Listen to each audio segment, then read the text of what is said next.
What if you had a 60-second mental framework you could use every morning to combat anxiety and reconnect with your purpose? For 2,000 years, one of the most famous prayers in the world has hidden this psychological blueprint in plain sight. It has less to do with being religious and everything to do with becoming whole. Before we dive deeper, a quick note on how we create these explorations. My name is Dominic, and I'm your guide for this journey. All of the deep research, the writing, and the psychological framework you're about to hear comes from our creator, David.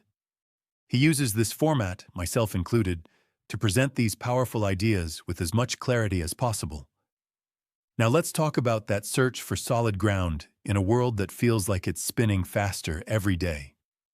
There's a unique hum of anxiety that defines modern life, isn't there? It's the low-grade static that plays under the surface of our days. It's the feeling of waking up and immediately feeling like you're already behind. It's the silent pressure that comes from 1,000 different directions. The career ladder you're supposed to be climbing, the picture-perfect life you're supposed to be curating online, the side hustle you should have started yesterday. We are the most connected generation in human history, yet many of us feel profoundly lonely. We have access to infinite information, yet we often lack a clear sense of wisdom or direction.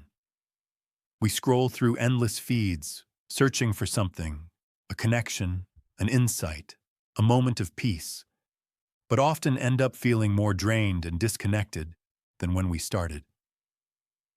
This isn't a personal failure. It's a symptom of the world we live in. We are drowning in noise, and we are starving for a signal.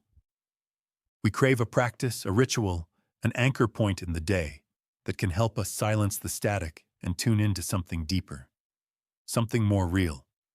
And so, we look for solutions. We try meditation apps, journaling, mindfulness exercises, digital detoxes, and these are all valuable tools. But what if one of the most potent tools has been with us all along, mistaken for something else entirely? This brings us to a simple scene, set 2 millennia ago.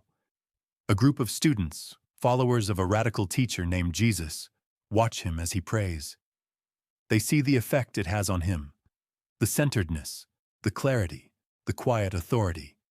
And when he's finished, they don't ask for power or for secrets to the universe. They ask for something incredibly practical. They say, "Lord, teach us how to do that.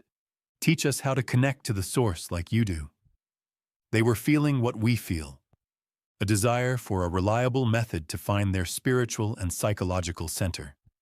And the framework he gives them, known to history as the Lord's Prayer, is what we will explore today. But I want you to set aside whatever you think you know about this prayer.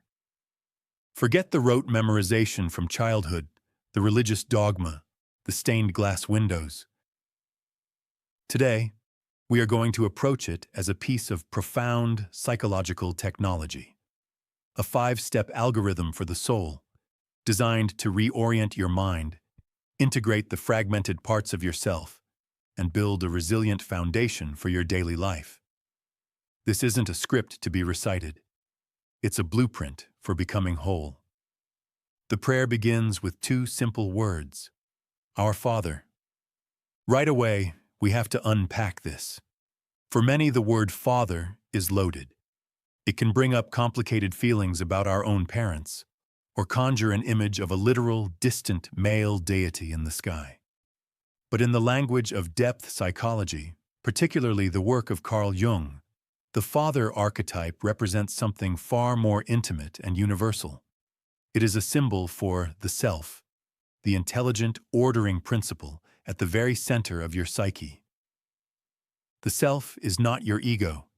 It's not the you that you think you are. It's the totality of who you are, conscious and unconscious, light and shadow. It is the deep, internal source of wisdom, balance, and wholeness that exists within every single one of us. It is the inner voice that already knows the path forward, if only we would learn how to listen. So when the prayer begins with Father, it is first and foremost an act of orientation. It's a conscious turning of your attention away from the external chaos and inward toward this deep center. The next words, "Hallowed be your name," reinforce this. It simply means, I acknowledge you. I honor this deep source within me. For the next few moments, I will treat this inner connection as sacred. This is step 1. Orient.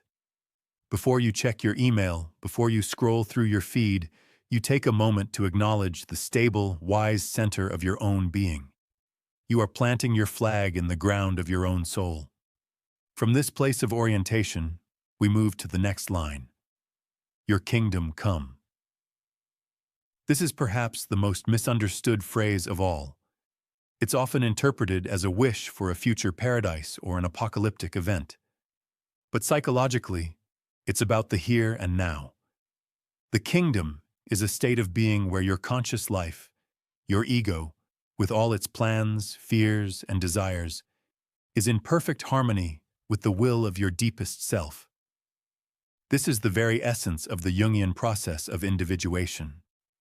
Individuation is the journey of becoming the person you were always meant to be. It's the process of shedding the masks, the false selves, and the societal expectations you've accumulated, and allowing your true, authentic self to emerge and guide your life. When you say, your kingdom come, you are not asking for the world to end. You are making a radical declaration. May my actions today align with my deepest purpose. May the person I present to the world be an honest expression of the person I truly am inside. Let my ego serve the self, not the other way around. It's the artist asking to be a clear channel for their art. It's the leader asking to serve their community with integrity. It's you, asking to live a life that feels less like a performance and more like an authentic expression of your soul. This is step 2. Align. You've oriented to your center, and now you are setting the intention for your day, to live in alignment with that center. The next line brings this lofty goal down to earth with beautiful simplicity. Give us each day our daily bread. Of course, on a basic level, this is about physical sustenance, but psychologically, it speaks to a much deeper human need, the need for spiritual and mental nourishment. What is our daily bread in the 21st century? Its meaning, its purpose, it's a sense of connection. It's the psychological substance that gets us through the day. Notice the profound humility in this request. It doesn't say, give me a 10-year plan for guaranteed success and happiness. It says, give me today our daily bread. This is a powerful antidote to the overwhelm and anxiety that comes from trying to figure everything out at once. The prayer gently reminds us to focus on what is needed right now. What is the one insight, the one moment of grace, the one bit of strength I need to navigate the next 24 hours? It's an acknowledgement that we can't sustain ourselves.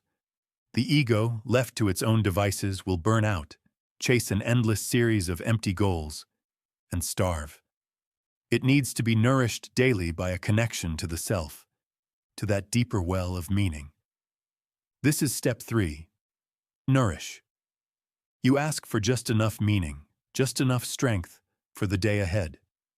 You release the burden of needing to have your whole life figured out, and instead trust that you will be given what you need, when you need it. Now we arrive at the heart of the psychological work, the part of the framework that requires the most courage. Forgive us our sins, for we ourselves forgive everyone in debt to us. Let's replace the old, loaded words. Let's rephrase it. Help me accept my own imperfections as I learn to stop projecting them onto others. This is a perfect map for shadow integration. The shadow, in Jungian terms, is everything about ourselves that we have repressed or denied. It's the parts of our personality that we deem unacceptable, weak, or shameful, our anger, our envy, our insecurity, our laziness. We all have a shadow. The goal is not to eliminate it, but to become conscious of it and integrate it, so it doesn't control us from the dark. The primary way the unconscious shadow makes itself known is through projection. We see the flaws we can't accept in ourselves, and we project them onto the people around us. That person at work whose ambition infuriates you? Perhaps they mirror a part of your own ambition that you're afraid to own. That friend whose perceived weakness you constantly criticize? Perhaps it's your own vulnerability you can't stand to face. The psychological genius of this line is its sequence. It makes it clear that you cannot genuinely forgive others. You cannot withdraw your projections until you have begun the work of facing and forgiving yourself. The judgment you hold for others is almost always a direct reflection of the judgment you hold for yourself. When you practice this step, you are asking for the self-awareness to see your own shadow and the compassion to accept it. And from that place of self-acceptance, your relationships with others are transformed. You no longer need them to be villains, because you are no longer trying to pretend that you are a perfect hero. This is step 4. Integrate. Acknowledge your own imperfections with compassion.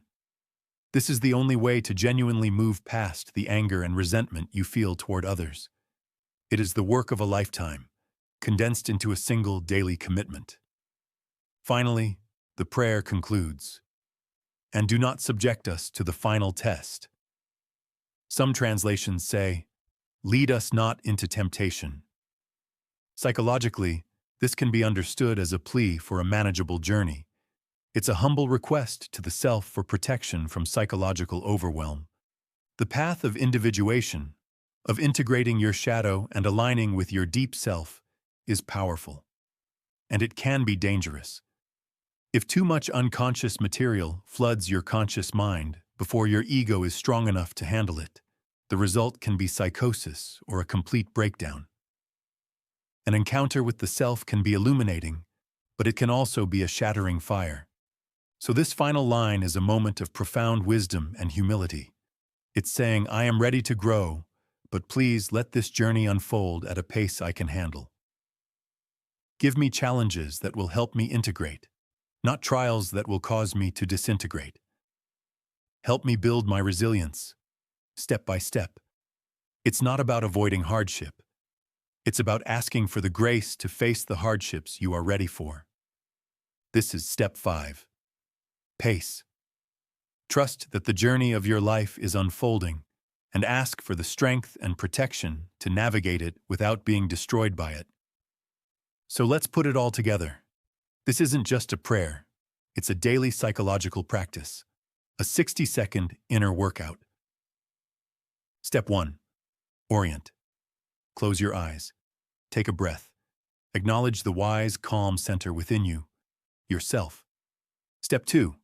Align. Set the intention.